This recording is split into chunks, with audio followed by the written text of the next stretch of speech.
Hello students. आज हम soaps and detergents साबुन एवं अपमार्जकों के बारे में पढ़ेंगे।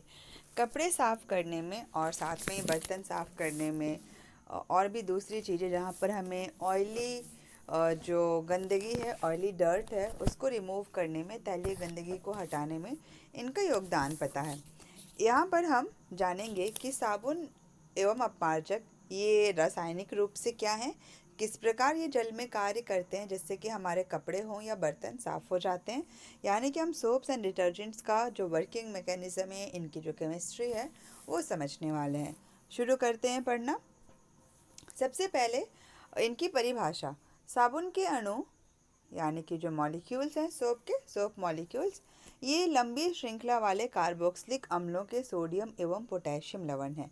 कार्बोक्सिलिक अम्ल का मतलब हो गया कि ये कार्बन यौगिक है और इसका जो फंक्शनल ग्रुप है, प्रकार्यात्मक समूह है, वो कार्बोक्सिलिक अम्ल है। और कार्बोक्सिलिक अम्ल के साथ क्या है, ये सोडियम या फिर पोटेशियम सॉल्ट का फॉर्मेशन कर रहा। So soaps are defined as the sodium or potassium salt of carboxylic acid with a long carbon chain। अपमार्जक डिटर्जेंट के बारे में। अपमार्जक भी हाइड्रोकार्बन यौगिक है। इनका जो फंक्शनल ग्रुप है, प्रकार्यात्मक समूह कार्बोक्सिलिक अम्ल है, कार्बोक्सिलिक एसिड फंक्शनल ग्रुप हो गया। और यहाँ पर भी लंबी कार्बोक्सिलिक अम्ल की श्रृंखला है, लेकिन इसके साथ अमोनियम एवं सल्फोनेट लवण है। So detergents are defined as the ammonium और sulphonate salts of a long chain carboxylic acid. तो दोनों में हम देखें तो दोनों ही सॉल्ट्स हैं, ठीक है। और सॉल्ट किसके हैं? दोनों के दोनों ही कार्बोक्सिलिक एसिड के, यानी कि कार्बोक्सिलिक अम्ल के लवण है, सॉल्ट है। अंतर क्या है कि सोप्स आर सोडियम और potassium salts and detergents are ammonium and और सल्फोनेट सॉल्ट्स। तो ये जो लवण किसके साथ बन रहा है, इसमें अंतर है। आगे, साबुन कैसे बनता है? Generally soaps are prepared by saponification of natural oils and fats. तो जो प्राकृतिक रूप से तेल एवं वसा मिलते हैं, वनस्पति तेल या जंतु वसा, इन सभी के उपयोग से साबुन बनाया जाता है। और कौन सी अभिक्रिया है? साबुनीकरण अभिक्रिया है। दूसरी तरफ डिटर्जेंट्स आर सिंथेटिक डेरिवेटिव्स, संश्लेषित उत्पाद हैं। इसका मतलब जो मानव निर्मित पदार्थ हैं, मैनमेड केमिकल्स हैं, सब्सटेंसेस हैं, उनसे डिटर्जेंट्स का फॉर्मेशन होता है। एग्जाम्पल क्या हो गया? ये जो नाम है यहाँ पर एग्जाम्पल में ना, ये किसी साबुन के पैकेट पर जो इन्फॉर्मेशन लिखा होता है, इंग्रेडिएंट्स, या डिटर्जेंट के पैकेट पर, उससे ये नाम मिल जाएगा। तो ये जो नाम है सोडियम लॉरेट, ये नाम हो सकता है मिल जाए। और सोडियम लॉरेट में टोटल 12 कार्बन होते हैं और नाम में सोडियम लगा हुआ है ना, यानी कि ये सोडियम सॉल्ट है, सोडियम लवण है। सोडियम स्टीरेट, इसमें 18 कार्बन है और ये 18 कार्बन के साथ इसमें क्या मिलने वाला है? एक कार्बोक्सिलिक अम्ल का ग्रुप है और दूसरा इसमें सोडियम लगा हुआ है, यानी कि sodium salt of 18 carbon long chain carboxylic acid. एक डिटर्जेंट का एग्जाम्पल यहाँ पर उदाहरण है सोडियम लॉरेल सल्फेट। और ये सल्फेट जो है बताता है कि जो डिटर्जेंट्स है ना, वो सल्फोनेट सॉल्ट्स हैं। तो ये जो सल्फोनेट सॉल्ट है, सोडियम लॉरेल सल्फेट, ये डिटर्जेंट का एग्जाम्पल है। और इस सोडियम लॉरेल सल्फेट में भी 12 कार्बन होते हैं। तो ये 12 कार्बन और उसके साथ सल्फेट ग्रुप, सोडियम, ये सभी मिलकर बनाता है एक डिटर्जेंट। अब जो साबुन के साफ़ करने की क्रियाविधि है ना, यानी कि जब हम सोप का यूज़ करके अपने कपड़ों को साफ़ करते हैं या बर्तन को साफ़ करते हैं, ये छिपा हुआ है उसके मॉलिक्यूल में, सोप के मॉलिक्यूल में, साबुन के अणु में। और कारण क्या है कि जो साबुन के अणु है ना, उसके दोनों सिरों के विभिन्न गुणधर्म होते हैं। यानी कि अगर हम एक लाइन से ऐसे बनाएं चित्र और हम लोग साबुन के अणु, सोप मॉलिक्यूल को दिखाएं, तो जो दोनों सिरा है, ये एक सिरा और ये दूसरा सिरा, ये जो दोनों टर्मिनल है, इनकी जो प्रॉपर्टीज़ है वो अलग होती है। कैसे? एक हिस्सा जिसे हेड कहा जाता है, ये जल रागी होता है। जल रागी होने का मतलब है जिससे जल से प्रेम है, और यहाँ पे जल से प्रेम होने का मतलब है वो जल में विलय है, वाटर सॉल्युबल है। और इसी कारण से इसे इंग्लिश में हाइड्रोफिलिक, फिलिक का मीनिंग हो गया लव और हाइड्रो का मीनिंग हो गया water. So water loving head है और इसी कारण से ये जो हिस्सा है ना, ये किस में घुलता है? जल में घुलता है। तो ये वाटर सॉल्युबल टर्मिनल हो गया, हेड हो गया। दूसरी तरफ इसका जो पूंछ है यानी कि जो हाइड्रोकार्बन टेल है, ये किस में घुलनशील है? ये किसी तेल में यानी कि ऑयल सॉल्युबल है। दूसरे हाइड्रोकार्बन यौगिक में ये घुलनशील है। इसका ये भी मतलब है कि ये जो इसका हिस्सा है, ये जो पूरा हिस्सा है, ये जल में अघुलनशील है। और इसी कारण से इस हिस्से को जल विरागी, विराग का मतलब होता है दूर जाना, तो ये जो पूरा लंबा सा इसका ये पूंछ हो गया, ये जल विरागी है। और इसे इंग्लिश में हाइड्रोफोबिक टेल कहते हैं। फोबिक का मीनिंग होता है डर, फियर होता है। तो जिसे पानी से डर लगे, वाटर फियरिंग हो, वो हाइड्रोफोबिक हो गया। तो इसकी ये जो केमिस्ट्री है, ये केमिस्ट्री क्या है कि साबुन है, सोप का मॉलिक्यूल है।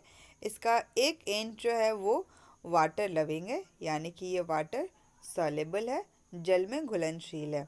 और दूसरा टर्मिनल जो है, ये जो पूरा ये हिस्सा बच गया, इसकी ये जो लंबी सी कार्बन चेन है, ये क्या है? वाटर इनसॉल्युबल है। बट ये सॉल्युबल किस में, यानी कि ये किस में घुलनशील है? ये घुलनशील है जल की जगह तेल में।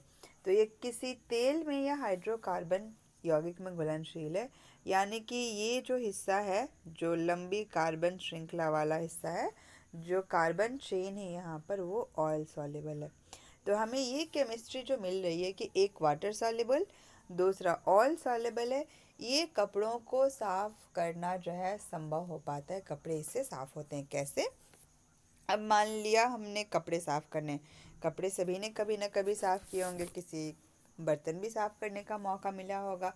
तो जब हम साबुन को डालते हैं पानी में, यानी कि जल में डालते हैं, और हमारे पास कोई बर्तन हो या फिर कपड़ा जो गंदा हो, तो जब हम डालते हैं ना साबुन में, तो इसका जो ये वाटर सॉल्युबल पोर्शन है, जो ये आयनिक पोर्शन है, यहाँ पर ये क्या होता है, ये जो आयनिक सिरा है ये जल में घुल जाता है। ठीक है। और दूसरा हमने क्या जाना कि ये जो पूरी इसकी लंबी सी पूंछ है, वो किस में घुलती है? ऑयल सॉल्युबल में। ऑयल सॉल्युबल है यानी कि तेल में घुलनशील है। और जो भी गंदगी होती है ना, सामान्यतः वो कैसी होती है? तैलीय गंदगी होती है। यानी कि अगर यहाँ पर हमने साबुन का घोल डाला है, साबुन को डाला है यहाँ पर, डिटर्जेंट को डाला है, तो क्या होने वाला है कि इसका जो हाइड्रोकार्बन वाला हिस्सा है ना, वो इस तेल के नज़दीक रहेगा क्योंकि उसमें घुलता है। जबकि ये जो इसका हेड है, जो वाटर सॉल्युबल है, वो गंदगी से दूर रहेगा। जो ऑयल है ना, ऑयली जो डर्ट है, उससे दूर रहने वाला है। और इस तरह से क्या होता है कि ये जितने भी अणु हैं ना साबुन के, वो गंदगी के चारों तरफ मिलकर बनाते हैं एक संरचना, एक स्ट्रक्चर का फॉर्मेशन होता है, जिसे कहा जाता है मिसेल। और ये मिसेल लिखता कैसे है कि अगर हम मान लेते हैं ये गंदगी है, ठीक, और साबुन के अणु ये हाइड्रोकार्बन चेन बना लेते हैं, हाइड्रोकार्बन श्रृंखला, यानी कि जो कार्बन श्रृंखला है, कार्बन चेन है, ये हमने बनाया। और इन सभी को अंदर की तरफ क्यों बनाए? क्योंकि अंदर में है ये गंदगी, जो तैलीय है, ऑयली डर्ट है, तो जो ये हिस्सा है वो उसके नज़दीक रहने वाला है। ये हिस्सा मतलब जो इसमें घुलनशील है तेल में। और दूसरी तरफ इसका हिस्सा है कौन सा? जो सिरा है, टर्मिनल है, वो है वाटर लविंग। और वाटर लविंग होने की वजह से, क्योंकि हम कपड़े जो है वो पानी में साफ़ कर रहे हैं ना, तो इसके जो साबुन के अणु हैं वो इस तरह से सज जाते हैं कि इनका जो वाटर लविंग हेड है वो बाहर की तरफ हो जाता है, और जो ऑयल सॉल्युबल इनका टेल है वो रह जाता है अंदर की तरफ। और इस तरह से एक जो स्ट्रक्चर बना, इसे हम कहते हैं मिसेल कहते हैं। और जब हम कपड़ों को खंगालते हैं या रगड़ते हैं, तो ये मिसेल जो है ना, वो पानी से गंदगी को बाहर लेते जाते हैं, और इस तरह से हमारे कपड़े साफ हो जाते हैं। आगे हम और डिटेल में समझेंगे कि किस प्रकार ये मिसेल बनता है। अणुओं की संरचना को थोड़ा और हम लोग विस्तृत जानकारी के साथ समझेंगे। यहाँ मैं बनाती हूँ साबुन का एक अणु। ये हाइड्रोकार्बन चेन हो गया, यानी कि कार्बन श्रृंखला, और ये बनाया उसका हिस्सा। ये दिख नहीं रहा है। और यहाँ पर बना उसका हेड, जो वाटर सॉल्युबल है। और इस हिस्से को क्या नाम दिया गया है? ये जो अणु का हिस्सा है, ये जलरागी हिस्सा है, वाटर लविंग पोर्शन हो गया हाइड्रोफोबिक, नहीं हाइड्रोफिलिक, ये हाइड्रोफिलिक है, हाइड्रोफिलिक एंड हो गया। और दूसरी तरफ क्या है, ये जो हिस्सा है ये है जल विरागी, जल विरागी यानी कि water insoluble but oil soluble है, और इसी वजह से ये क्या हो गया, हाइड्रोफोबिक टेल हो गया, हाइड्रोफोबिक एंड हो गया। तो इस तरह से साबुन के अणु बनते हैं।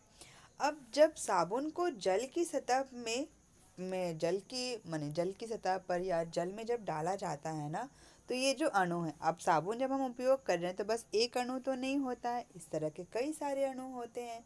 तो ये अपने आप को इस प्रकार व्यवस्थित करते हैं ना कि क्या होता है कि जो इनका आयनिक सिरा होता है वो यानी कि जो आयनिक टर्मिनल है यानी कि जो हाइड्रोफिलिक टर्मिनल है वो हो जाता है बाहर की तरफ, और जो इसकी हाइड्रोकार्बन पूंछ है यानी कि जो हाइड्रोफोबिक टेल है वो हो जाती है अंदर की तरफ, यानी कि वो जल से दूर जाने की कोशिश करती है। अंदर जाने होने का मतलब है कि वो जल से दूर। तो ये जल रागी हिस्सा बाहर की तरफ जो जल के संपर्क में, वाटर के डायरेक्ट कांटेक्ट में है, और दूसरी तरफ ये जो ब्लू कलर से बना हुआ है ये इसकी हाइड्रोफोबिक टेल यानी कि जल विरागी पूंछ, और ये कहाँ पर है, अंदर की तरफ है।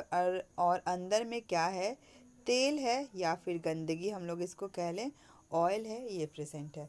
तो अपने अपने नेचर प्रकृति के अनुसार साबुन के अणु जो है ना इस तरह से सज जाते हैं, और इस प्रकार अणुओं का एक बड़ा सा गुच्छा बन जाता है यानी कि मॉलिक्यूल्स का एक बंच बन जाता है, जिसमें क्या होता है कि जो जल से डरने वाला हिस्सा है यानी कि जल से दूर भागने वाला लेकिन तेल से प्यार करने वाला हिस्सा है अंदर की तरफ, और जल से प्यार करने वाला हिस्सा है बाहर की तरफ।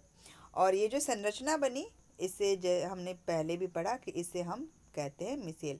और इस तरह के कई सारे मिसेल जो है ना कपड़े धोते समय बनते हैं, और ये मिसेल जो साबुन के अणुओं से बनते हैं ये क्या बनाते हैं, पानी में घुलकर इमल्शन बनाते हैं। तो वाटर में जब सोप डिज़ोल्व होता है तो इमल्शन का फॉर्मेशन होता है, और ये जो मिसेल बनाना इसका मतलब ये है कि साबुन जो है ना वो पानी में घुल गया है। तो अभी तक हमने क्या समझा कि जब हम लोग साबुन को यानी कि सोप को वाटर में डाल रहे हैं, साबुन को पानी में डाल रहे हैं, गंदे कपड़े को भी डाला हुआ है पानी में, तो बहुत सारे मिसेल का निर्माण होता है, मिसेल का फॉर्मेशन हो जाता है। अब ये जो मिसेल के रूप में साबुन बन जाता है ना उसके अणु, ये कपड़ों को साफ करने में सहायता करता है। कैसे, अगर हम एक कपड़ा ऐसे समझें और इस कपड़े के ऊपर है ये गंदगी, और ये गंदगी किस प्रकार की है, तैलीय है यानी कि ऑयली है, और हमने इसमें साबुन डाला, साबुन डालने से क्या होने वाला है अभी कि साबुन का ये जो जल से दूर जाने वाला हिस्सा है ना वो तेल के पास रहेगा, क्योंकि ये तेल में यानी कि ऑयल सॉल्युबल है। और साथ में क्या होने वाला है, जो हिस्सा जल से प्रेम करता है, जल रागी है, हाइड्रोफिलिक है, वो रहेगा जल के बाहर, माने जल के संपर्क में रहेगा। अब इस तरह से क्या होता है, अब हम कपड़ों को साफ कैसे करते हैं, रगड़ते हैं तो हम लोग जो तेल है ना इसको इस अपनी जगह से हटने में सहायता करते हैं, और ये धीरे धीरे क्या होता है, ये जो पूरा ऑयल है ये ऑयल हो जाता है बीच में, और साबुन के जो अणु हैं वो हर तरफ से इस गंदगी को, जो भी है गंदगी, तैलीय गंदगी जो है, ऑयली डर्ट है, उसको पकड़ कर पानी से बाहर निकालते जाते हैं, मतलब निकालने में सहायता करते हैं। अब अगर साबुन के घोल को देखें ना, ऐसे बस पानी लिया जाए और इस पानी में ना थोड़ा सा साबुन घोला जाए, तो साबुन का जो घोल है ना वो बादल के जैसा दिखता है, और अगर इस पर टॉर्च जलाई जाए तो साबुन का घोल बनाया गया, और इस पे हमने जलाया एक टॉर्च, लाइट अगर हम डालें तो ये जो साबुन का घोल है ना वो प्रकाश का प्रकीर्णन करता है यानी कि लाइट को स्कैटर करता है, और लाइट स्कैटरिंग की वजह से ये बादल के जैसा दिखने वाला है। अब मिसेल की एक और खासियत ये है कि हमें जो है ना जल में कई तरह के, माने कई तरह के नहीं, कई सारे मिसेल दिखने वाले हैं। अब ये चित्र तो समझ में आ गया ना। अब अगर हम छोटे छोटे मिसेल बनाए तो यहाँ पर एक मिसेल इस तरह से बनने वाला है, दूसरा मिसेल इस तरह से, और वैसे ही हम एक तीसरा मिसेल बना लेते हैं।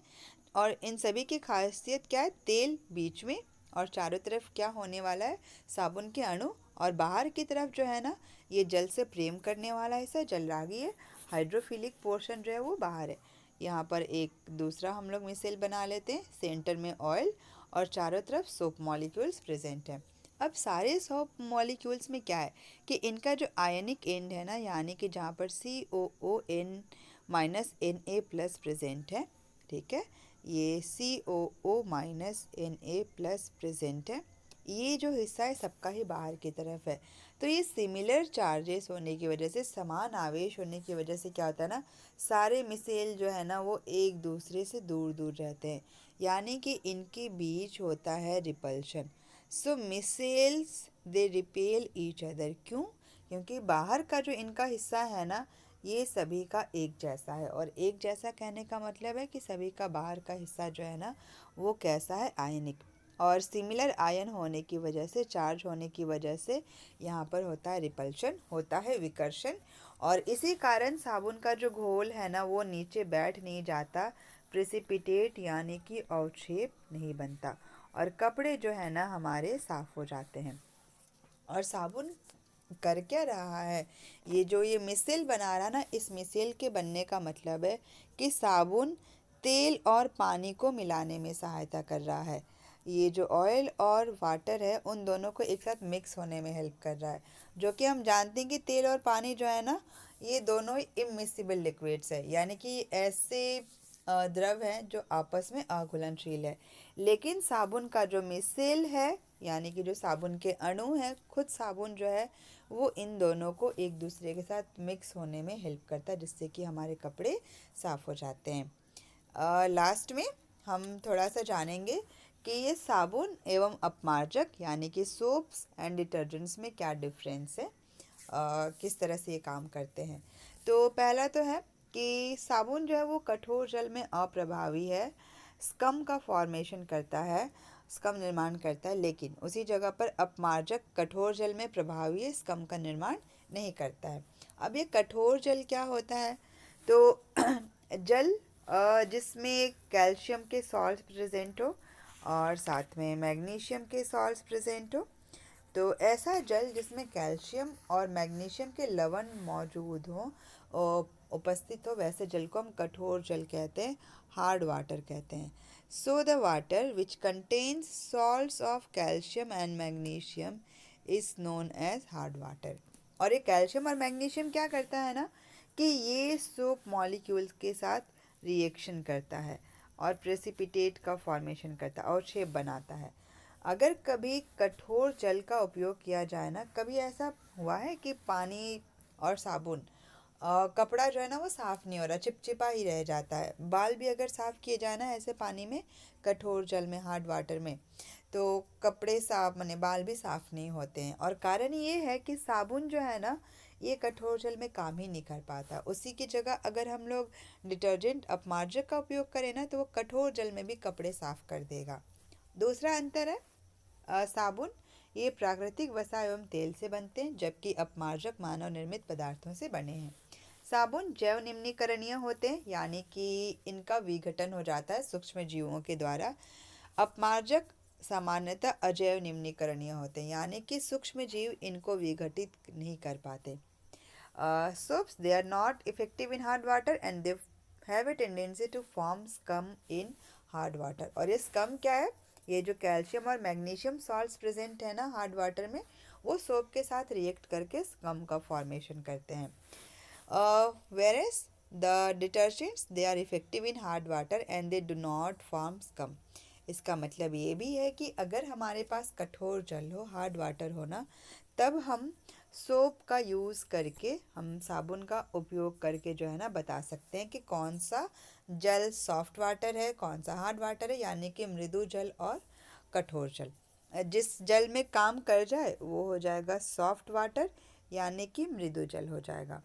और जिस जल में साबुन काम नहीं करे वो क्या हो जाएगा, हार्ड वाटर। जबकि डिटर्जेंट तो दोनों ही जगह काम करता है, सॉफ्ट वाटर में भी, हार्ड वाटर में भी।